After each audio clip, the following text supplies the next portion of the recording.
tell them? Trix Venomous, capital architect, Trix Venomous, founder of Stylordz Network, Zulu Norm, an esoteric artist, podcast master, lyrical producer, breakdancer, artist, agent, counselor, innovator, aka hip-hop puppet master. We'll see how the architect did the domino effect, one after the next. Hip-hop is all 5 elements of the culture of what we do. Rap, which is recording artists pretending. Got their same shine, flash. Like Grandmaster Flash still played today.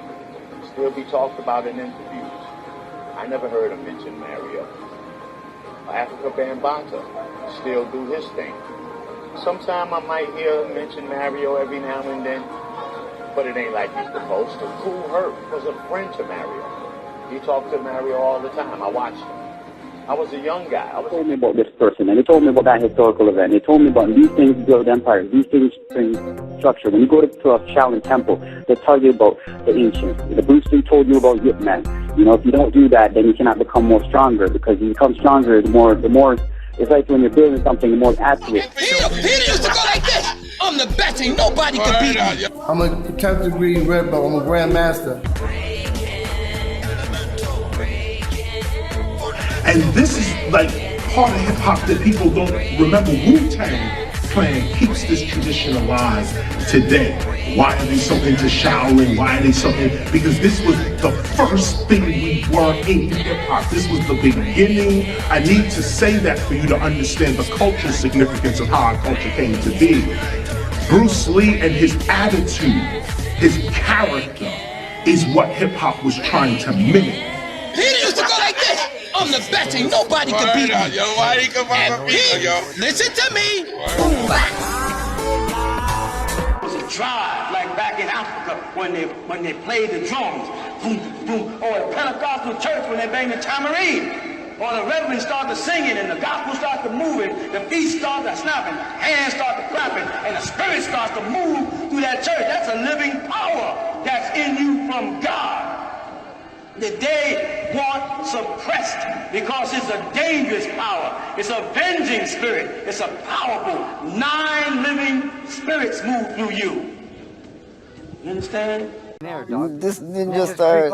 Couldn't even mess with me at that point. We're gonna transition and we're gonna go to Chuck and Crew, which was forbidden territory.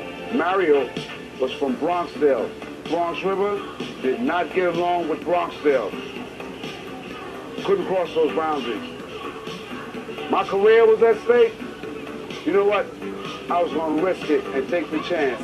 Now, let's escalate it and moving on to the next realm there. What is known as the so-called graffiti. When you see the graffiti on the walls, you see the graffiti on the trains, and the graffiti and everybody tagging up. We are now chronologizing and archiving our likes and our dislikes, our heights as a people, and our falls as a people.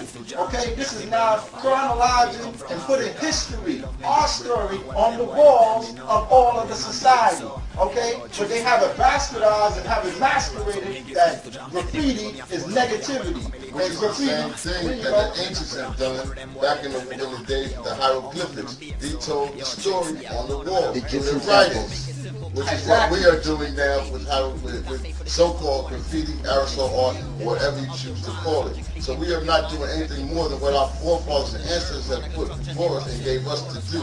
We are continuing their work by putting on the wall what we are doing. Exactly. What your ancient forefathers were, you still are today. Question.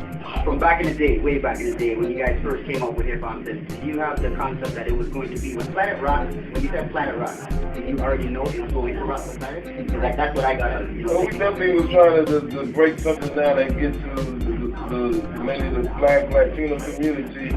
And then as we started moving and traveling around our great planet, getting on to a whole international flavor. So of course we said the Planet Rock, which all planets are big rock. So you want everybody to go after your dreams and get out to sea, chase them. You know what I mean? So you have to reproach the ones who started hip-hop. There's an argument, some people say, oh, hip-hop started in ancient times. No, hip-hop started in the 70s when it identified itself as a culture, when all those elements came together and identified themselves as one moving social force. Now that's the beginning of hip-hop. Anything before that is just separate elements running around. Like the dancers are just the dancers, the graphs, the DJ, like that's just people. First, there was no such word as hip-hop back then. Fact. Second, hip-hop, as we know it now, is 4 main elements, with a 5th element being, wisdom, knowledge, understanding. And at that time, a b-boy had nothing to do with a DJ had nothing to do with an aerosol artist. So I didn't see it as a cultural unification yet. Very important that we understand that. Oh, good. I came, checked it out. It's still here. I didn't lose it. This is the last of its kind, you know what I mean? That's why I was hoping I didn't lose it, but yet, I still got a copy. This is like the Flexer's item 1, you know what I mean? So, nope, I didn't lose it. Came back, and it's still... So we went around recruiting the whole bronze. You understand that, right? This is what yours understand. When we talk, these records is still in the police department all over the world. Documents is not erased. So when a person talk, you have to have substantial evidence to prove your claim. These records is in the police department. They know of this. Okay, so nice. So now we talking about hip-hop. You will be hearing from the great 39G.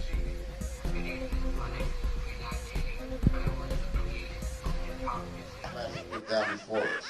When we was doing it in the parks, it was fun. We wasn't eating off of this. Once the money came into the game, and Madison Avenue found out they could rape us and make money off us by advertising our music and their goods and services through our music and our dances, that's when the game got changed. You know what I mean? That's when the brothers and sisters who had on the gold, the African medallions started saying, well, I'm a platinum now. Yeah, but who owns the plantation factories of these gold? Like do these rappers own do these rappers own the gold things, or are they just wearing and buying it? But don't these rappers own these things? Rappers don't own shit. No. Oh. And I'm not gonna say excuse my language. I'm gonna tell it like it is. You know what I'm saying? What do you fear is gonna happen? You'll wind up going to jail somewhere, man. Like still. You have to really know. I think if you could read it, make a big difference. Yeah. Okay, now the next round.